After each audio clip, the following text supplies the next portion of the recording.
नमस्कार, मैं हूँ किन्नरी और आप देख रहे हैं आज का भारत न्यूज। तो चलिए शुरू करते हैं आज की बड़ी खबरें। दादरा नगर हवेली के दादरा और दमन गांव में आयोजित DDPL सीजन 9 क्रिकेट टूर्नामेंट का भव्य समापन हुआ। यह टूर्नामेंट 10 मार्च 2026 से 15 मार्च 2026 तक कुल 5 दिनों तक चला, जिसमें दोनों गांवों की खेल भावना और उत्साह देखने को मिला।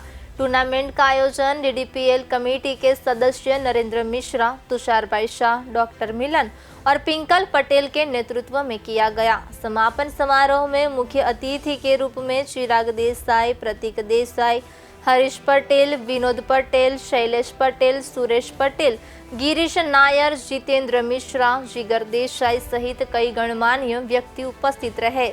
साथ ही गांव के बड़ी संख्या में लोगों ने भी कार्यक्रम में भाग लिया।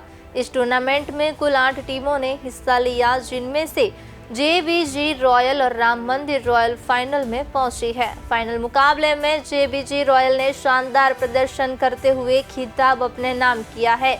विजेता टीम को ट्रॉफी के साथ 71,000 का नकद पुरस्कार दिया गया, जबकि उपविजेता राम मंदिर रॉयल को ट्रॉफी और 51,000 की राशि से सम्मानित किया गया। व्यक्तिगत पुरस्कारों में मैन ऑफ द सीरीज का खिताब अमन सिंह को दिया गया है, जिन्हें मोबाइल फोन और ट्रॉफी प्रदान की गई। बेस्ट बॉलर का पुरस्कार दिनेश शर्मा को स्मार्ट टीवी और ट्रॉफी के साथ दिया गया, जबकि बेस्ट बैट्समैन का खिताब शंकर सिंह को स्मार्ट टीवी और ट्रॉफी देकर सम्मानित किया गया। बेस्ट फील्डर का पुरस्कार नैतिक भाई को स्मार्ट वॉच और ट्रॉफी के रूप में प्रदान किया गया। सामाजिक सहयोग के तहत मनोविकास चैरिटेबल ट्रस्ट देगाम द्वारा करिया स्कूल के लिए स्कूल किट प्रदान की गई, जिसे तुषार भाई शाह ने वितरित किया। इसके अलावा अभय भाई शाह द्वारा स्पोर्ट किट भी दी गई है। कार्यक्रम में भोजन की व्यवस्था चिराग भाई देसाई द्वारा की गई। राष्ट्रीय रक्षा संघ अध्यक्ष हेतल भाई पटेल और उपाध्यक्ष विजय पटेल द्वारा भगवद गीता पुस्तक भी दिया गया है।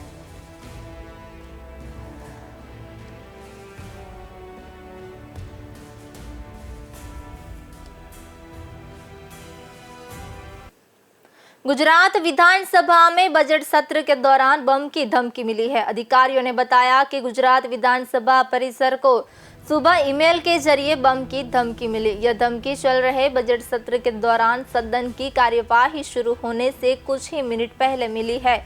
पुलिस उपाध्यक्ष ने बताया कि ईमेल में दावा किया गया था कि विधानसभा परिसर में बम लगाया गया है, जिसके बाद सभी कर्मचारियों और विधायकों को परिसर खाली करने के लिए कहा गया। उन्होंने बताया कि जहां चल रहे बजट सत्र के तहत सदन की कार्रवाई सुबह 9 बजे शुरू होनी थी, वहीं अधिकारियों को सुबह 8:45 को इस धमकी के बारे में पता चला। पुलिस उपाध्यक्ष ने बताया कि ईमेल के जरिए बम की धमकी मिलने की जानकारी मिलते ही स्थानीय पुलिस परिसर में पहुंची और विस्फोटकों की तलाशी अभियान शुरू कर दिया। उन्होंने आगे बताया कि अब तक कुछ भी संदिग्ध नहीं मिला है।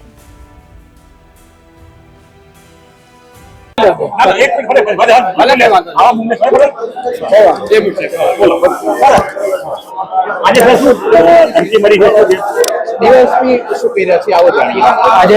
જે બોમ્બ બાબતેની ધમકી મળેલી છે એ અનુસંધાને તુરંત BDDS ની ટીમો દ્વારા જે પ્રિમાઇસીસ છે ચેક કરવામાં આવેલ છે અને હાલ ચેકિંગ પ્રક્રિયા ચાલુ છે। એ ઉપરાંત જ્યારે સમગ્ર step by step premises check કર્યા બાદ ગૃહની કાર્યવાહી રાબેતા મુજબ ચાલુ કરવાના પ્રયત્નો છે। આપને કહીશું, અમે મેલ આપને જાણ કરશું। મેલનો સ્ટડી કરીને આપને જાણ કરશું કોન્ફરન્સ।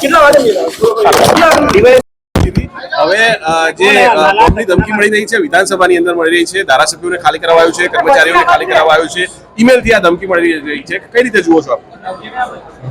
ખાસ કરીને અત્યારે છેલ્લા ઘણા સમયથી આપ જોઈ રહ્યા છો કે શાળાના અંદર બોમ્બની ધમકી મળતી હોય। હમણાં મેટ્રો કોર્ટ અમદાવાદ શહેરને પણ ધમકી મળી હતી કે બોમ્બથી ઉડાવવાની, ને મને આપના મારફતે જાણવા મળ્યું કે ગુજરાત વિધાનસભાને પણ બોમ્બથી ઉડાવવાની ધમકી મળી છે।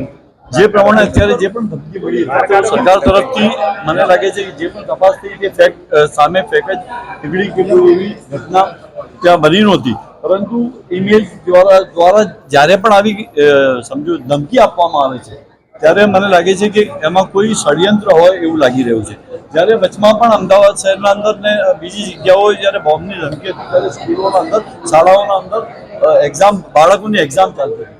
અત્યારે બે ત્રણ દિવસ પહેલા અમદાવાદની મેટ્રો કોર્ટના અંદર પણ બોમ્બની ધમકી મળવાથી આખું કેમ્પસ ખાલી કરાયું છે. ગુજરાત વિધાનસભાને પણ એ લોકો ટાર્ગેટ બનાવીને આવી વાત કરતા હોય કે ગુજરાત વિધાનસભાને અમે બોમ્બથી ઉડાવી દઈશું, પરંતુ મને લાગી રહ્યું છે કે આ જે પ્રમાણે જે પણ કૃત્ય કોઈ પણ કરતું હોય ઈમેલના મારફતે કરતું હોય, સરકારે એની તપાસ કરવી જોઈએ ને એના માટે કડકમાં કડક કાર્યવાહી કરવી જોઈએ. કેમ કે આવી અવારનવાર ધમકીઓ હોય ને ગુજરાત વિધાનસભાનો આજે સત્ર ચાલતું હોય, 181 ધારાસભ્ય છે, તમામ આખા ગુજરાતને લગતા પ્રશ્નોની ચર્ચા કરવા માટે ભેગા થયા હોય ને જ્યારે આટલો કિંમતી સમય હોય અને આ કિંમતી સમયના અંદર જ્યારે પોલીસ આવીને વિધાનસભાને તપાસ કરે અને એનો સમય બી ખરાબ થાય, પોલીસની જે કામગીરી છે પોલીસની કામગીરી પછી વિધાનસભા પછી ચાલુ થાય, એટલે મને લાગી રહ્યું છે કે સરકારે આમાં ખૂબ ગંભીરતાથી લેવાની જરૂર છે. આપણે વાતો કરીએ છીએ કે ભાઈ અમારા પાસે દરેક વિભાગના માણસો સક્ષમ છે, પરંતુ મને લાગી રહ્યું છે કે જે આ પ્રમાણેની ગુજરાતમાં અંદર ઘટનાઓ બની રહી છે તેનું ગુજરાતના જે મંત્રીઓ છે, ગુજરાત રાજ્યના મુખ્યમંત્રીને ખાસ મારી વિનંતી છે અને ગુજરાત રાજ્યના ગૃહ રાજ્યમંત્રી હર્ષ સંઘવીને પણ મારી વિનંતી છે કે આ પ્રમાણે જ્યારે વિધાનસભાના અંદર વિધાનસભાના ધારાસભ્ય સેફ ન હોય ત્યારે ગુજરાતની પ્રજા કેવી રીતે સેફ રહેશે? જ્યારે આવી ધમકીના અંદર આપણે મળે કશું બી નહીં, પરંતુ જ્યારે લોકોના અંદર એક મેસેજ રોંગ જાય છે એ ખાસ આપણે જોવું જોઈએ. Okay sir. इंदौर के ब्रजेश्वरी एनेक्स रिहायश इलाके में एक घर में आग लग गई है। इस घटना में 8 लोगों की जान चली गई है। रेस्क्यू ऑपरेशन के दौरान एक बच्चे का शव भी निकाला गया है। इस मामले को लेकर इंदौर के पुलिस कमिश्नर संतोष कुमार सिंह ने बताया कि शुरुआती जांच के मुताबिक घर के बाहर एक इलेक्ट्रिक गाड़ी चार्ज हो रही थी और चार्जिंग पॉइंट में धमाका हो गया। इसके बाद आग गाड़ी से घर तक फैल गई। घर के अंदर 10 से ज्यादा गैस सिलेंडर भी रखे हुए थे, जिनमें से कुछ में धमाका हो गया। इस घटना में 8 लोगों की मौत हो गई है, 3 लोगों को बचा लिया गया है। यह घर मनोज पुगलिया का था जो पॉलीमार का कारोबार करते थे। घर में कुछ ऐसे केमिकल्स भी रखे थे जो ज्वलनशील थे। पड़ोसियों ने बताया कि जब सुबह चीख पुकार मची तो वे बाहर निकले, देखा तो मकान में आग लगी हुई थी। उन्होंने तुरंत फायर ब्रिगेड और पुलिस को इसकी सूचना दी।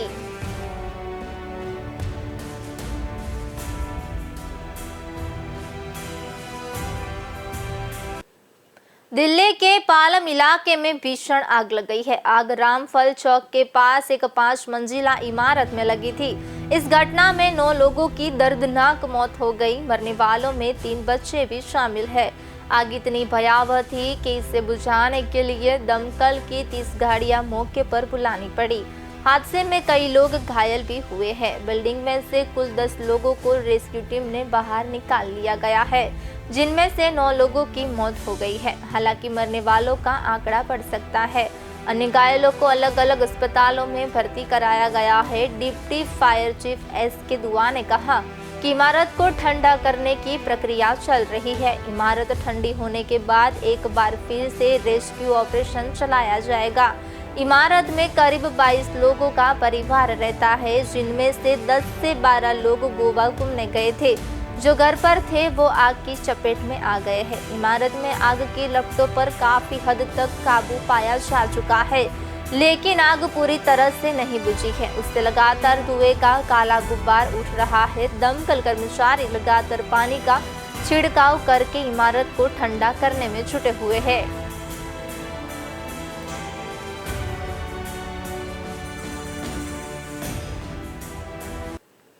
उत्तर प्रदेश के गाजियाबाद में 4 साल की मासूम के साथ हिफानियत कर हत्या करने वाला आरोपी गौरव प्रजापति पुलिस मुठभेड़ में घायल हुआ है।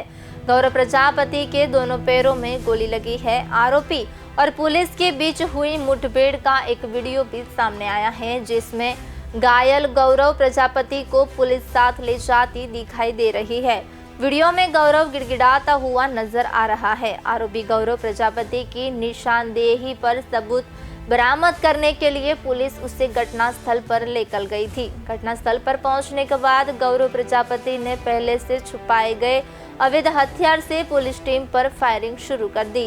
पुलिस द्वारा की गई जवाबी कार्यवाही में गौरव के दोनों पैरों में गोली लगी है। फिलहाल इलाज के लिए आरोपी को अस्पताल में भर्ती कराया गया है। आरोपी द्वारा पूछताछ में बताया गया कि उसने नाबालिग बच्चे की हत्या की है और हत्या करने के बाद अपने खून से सने हाथों को एक रुमाल से साफ करके घटनास्थल के पास झाड़ियों में फेंका गया है। अभियुक्त की निशानदेही पर बरामदगी के लिए पुलिस टीम द्वारा घटनास्थल पर लाया गया, जहां पर अभियुक्त द्वारा पूर्व से ही छिपाए गए अवैध हथियार से पुलिस पर जानलेवा हमला करते हुए फायरिंग की गई है। पुलिस द्वारा आत्मरक्षा में जवाबी फायरिंग की गई है, जिसमें अभियुक्त के दोनों पैरों में गोली लगी है।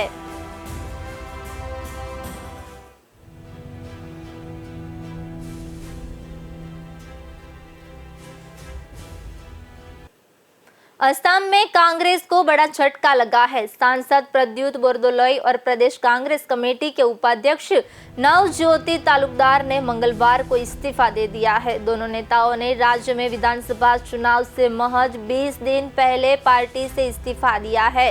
राज्य मीडिया विभाग के अध्यक्ष वेदव्रत बोरा ने बताया कि बोरदोलोई ने अपना इस्तीफा कांग्रेस अध्यक्ष मल्लिकार्जुन खड़गे को भेज दिया है।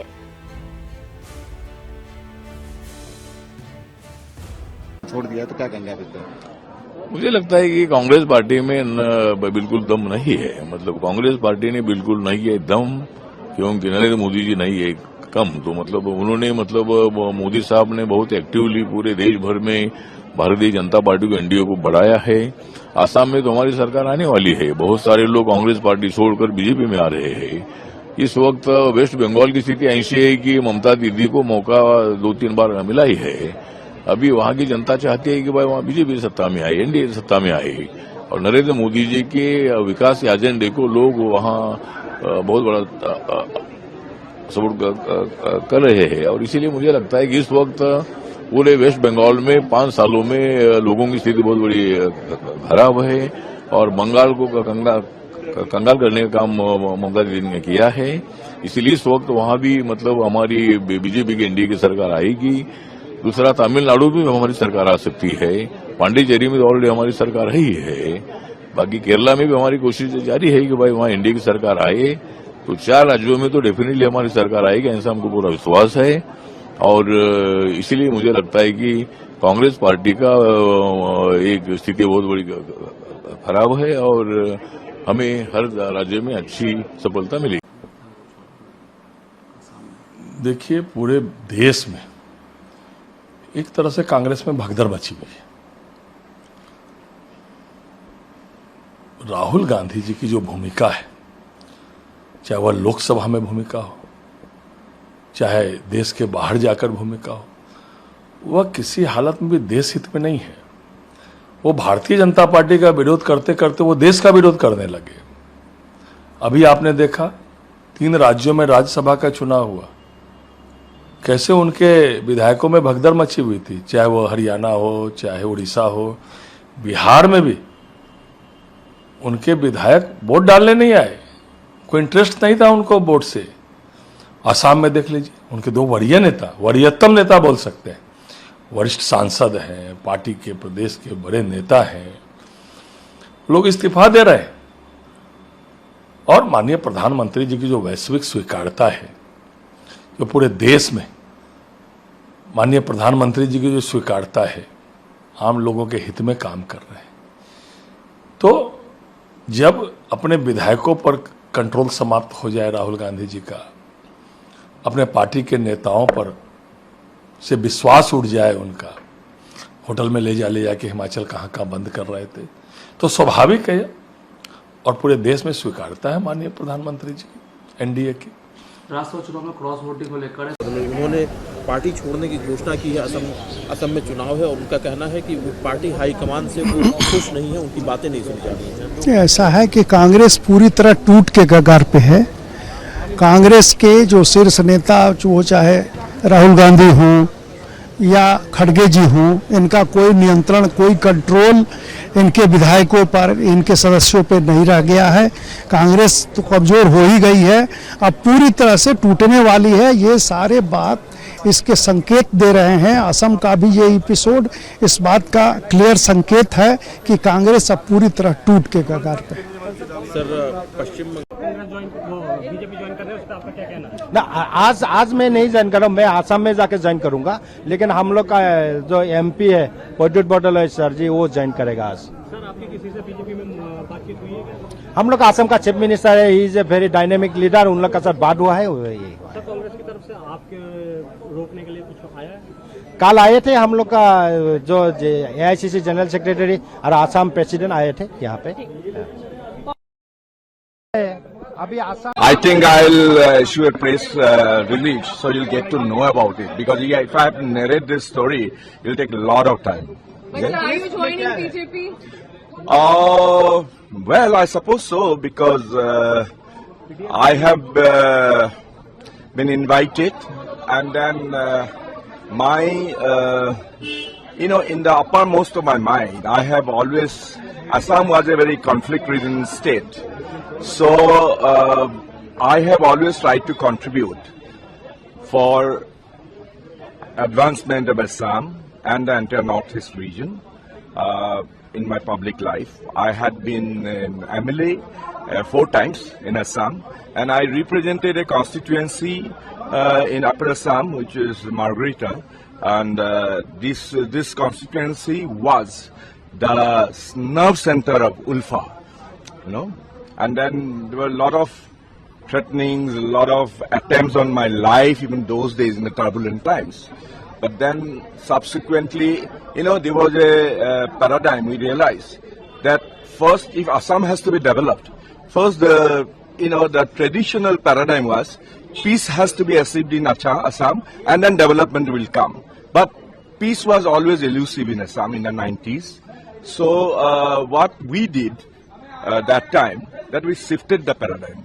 We decided if we have to wait for peace to return, because there were forces operating across the borders, that Ulfa and other insurgent outfits were operating from, neighboring countries like Bhutan or Myanmar or even Bangladesh. So what we decided that time, for the interest of the Assamese people and the country, so we decided to shift the paradigm. We started the first development must come, and peace will automatically follow. That was the paradigm.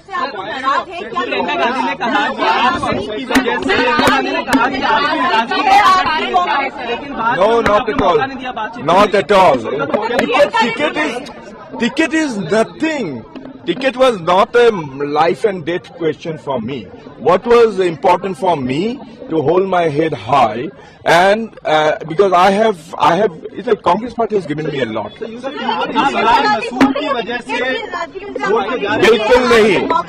बिल्कुल नहीं, but that was the last straw, because there is a very communal MP from UP called Imran Masood who refuses to sing Bande Mataram. Bande Mataram is a national song. Every congregation, we first sing Bande Mataram. But this communal MP from UP, he was given some responsibility and charge, and when he started going to Assam, he started stoking the communal forces. He actually consolidated the criminals. So all these are not only that, they were very accumulated, different regions that I felt very suffocated. And especially there are multiple regions. In fact, it will be, if I say, as Priyanka ji has said, it's very unfortunate that only because ticket is nothing. That is not. So you are going to fight Vidhan Sabha election also? I don't know. I will decide my course. ने अपने संज्ञान से बोला है तो जरूर इसमें दम होगा, और प्रद्युत बटोले का बीजेपी में शामिल होना ये बहुत बड़ा एक मैसेज है। एक वेटरन कांग्रेस लीडर है, 2 बार के सांसद है, वहां के असम के मंत्री रहे और कांग्रेस के वरिष्ठ नेता है। तो ऐसे नेता का कांग्रेस में रह नहीं पाना, ये कांग्रेस के लिए बहुत बड़ा एक क्या बोलेंगे, उसके लिए ही एक अच्छा मैसेज तो है ही नहीं। क्या असेंबली इलेक्शन लड़ेंगे सर? उनको दीसपुर से लड़ाने की चर्चा है। देखिए, वो उन्होंने पार्टी में ज्वाइन किया है। आज राष्ट्रीय नेतृत्व को पार्टी के प्रदेश इकाई से जो भी हमको रिकमेंड करना है रिकमेंड कर लेंगे, बाकी राष्ट्रीय नेतृत्व तय करेंगे। सर, चुनाव से तुरंत पहले इस तरीके से कांग्रेस के अंदर आपसी जो अंदर की लड़ाई देखी जा रही है, इमरान मसूद का नाम लिया जा रहा है, उस चीज को लेकर क्या? मैं काल भी बोला हूँ, कांग्रेस में कोई स्वाभिमानी आत्मसम्मान वाला जो लोग है वो आज रहने का वो परिवेश नहीं रहा है। तो इसीलिए आज एक एक करके भूपेन बराला जी के बाद फिर अभी प्रद्युत बरदले, फिर कई सारे बड़े नेता अभी अगले 2-3 दिन में पार्टी में शामिल होगा। तो कुल मिलाकर के कांग्रेस का हालत देख करके हमको भी थोड़ा सा मतलब मन भी ठीक नहीं है, लेकिन उपाय नहीं है। राजनीति अगर वो लोग तुष्टीकरण का करेंगे, वोट बैंक का करेंगे और डायनेस्टिक जो उनका वो रहता है, वो अगर रजा जैसा व्यवहार करेंगे तो प्रजा उनको नकारते हैं, नकार रहा है प्रजा। लेकिन कांग्रेस के और लोग भी आप Because I think I was feeling suffocated. मैं जैसे काम करना चाहता था, मुझे हमेशा डिसरेस्पेक्ट किया जा रहा था, मुझे हमेशा ह्यूमिलिएशन किया जा रहा है। देयर आर मल्टीपल थिंग्स, एक कारण नहीं है। Thank you. सॉरी, करने की कोशिश कर रही है। मुझे तो बीजेपी, देखिए बीजेपी, मैं एक ही बात बताऊंगा कि मैं एक बात उदाहरण में देना चाहता हूं। मैं एक उदाहरण देना चाहता हूं को मैं ये जो लास्ट जो इलेक्शन का दौरान में 13 मार्च को हमारा असम के ऊपर सीईसी मीटिंग हुआ था। मुझे पता चल गया कि सीईसी मीटिंग में इमरान मसूद जैसे कम्युनल लोग हमको बोल रहे थे, हम जो एक कैंडिडेट के बारे में मैंने बोला था, ये नेक्सस, ये नेक्सस है, क्रिमिनल नेक्सस। मैंने उसको उदाहरण और एविडेंस भी दिया था। लेकिन this person, Imran Masood, had the audacity in that meeting when the top leadership was present, including Kharge ji, Rahul Gandhi ji, Priyanka Gandhi ji, KC Venugopal, उन्होंने चिल्ला, क्योंकि मैं नहीं था डिफेंड करने के लिए, चिल्ला के बोल रहे थे, जो प्रदीप बरदले जो बोल रहा है ये बकवास है, ये फेक है, ये false and fabricated. When I got to know about it, and to make matter worse, हमारा एपीसीसी का प्रेसिडेंट वहां पर रहा था। एपीसीसी प्रेसिडेंट ने पूरा बिल्कुल खामोश रहा। तो मेरा ऊपर जो इल्जाम लगा कि मैं फॉल्स, फैब्रिकेटेड, बकवास कुछ एविडेंस दे रहा हूं, ये मुझे हर्ट किया, क्योंकि I have grown in the Congress party. यहाँ आते हैं, कैसे आप देख रहे हैं? क्या कोई व्यक्तिगत नाराजगी आपसे उनकी? नहीं, मुझसे कोई व्यक्तिगत नाराजगी नहीं है और उनका अपना एजेंडा है। देखिए, हर आदमी का अपना, इनका अपना एजेंडा है। आसाम के अंदर हम लोग कांग्रेस के लिए काम कर रहे हैं, कांग्रेस की बात करेंगे। जो सही रिपोर्ट थी वो सही रिपोर्ट पार्टी को दी, और जो हमने कहा वही सच साबित हो रहा है, तो हम इसमें क्या करें? क्या आपने अपनी रिपोर्ट में इस बात का जिक्र किया था कि इनके संबंध है भाजपा से, या नहीं, दिखाई दे रहा था ना वहां। देखिए, वहां सब दिखाई दे रहा था कि सब डिस्टर्ब कर रहे हैं, इंटरनल जिस तरह से डिस्टर्बेंस हो रहा था, तो सब दिखाई दे रहा था। ऐसा नहीं कि कोई चीज छुपी हुई थी। क्या यही कारण है कि वो आपसे नाराज हैं? इवन वाइस प्रेसिडेंट भी नाराज हैं, प्रद्युत जी भी नाराज? नहीं, ये लोग मुझसे नाराज, मेरे से नाराजगी का कोई मतलब नहीं है। इनको नाराजगी, जो इनका एजेंडा था वो असल में फेल हो गया। ये काम अभी 2 हफ्ते, 1.5 हफ्ते के, 1 हफ्ते के बाद होता। वो पहले खुल गया सब, ये हुआ है सब, और कुछ नहीं। 1 हफ्ते के बाद होता, वो खुल गया पहले। हेमंता बिस्वा शर्मा कह रहे हैं कि अभी और भी ज्वाइन करेंगे। क्या ऐसे भी और भी लोग हैं जिनका रिपोर्ट में आपने जिक्र किया हो कि वो लोग नाराज हैं या छोड़ सकते हैं? नहीं, ऐसा नहीं है। देखिए, हेमंत का तो वहां खेल पैसों का है। वहां आसाम के अंदर तो पूरा खेल पैसों का चल रहा है, और बीजेपी ने पूरे देश के अंदर जो राजनीति के अंदर पैसे का इतना इस्तेमाल कर दिया, जो अपने आप को नैतिकता का पाठ पढ़ाते थे।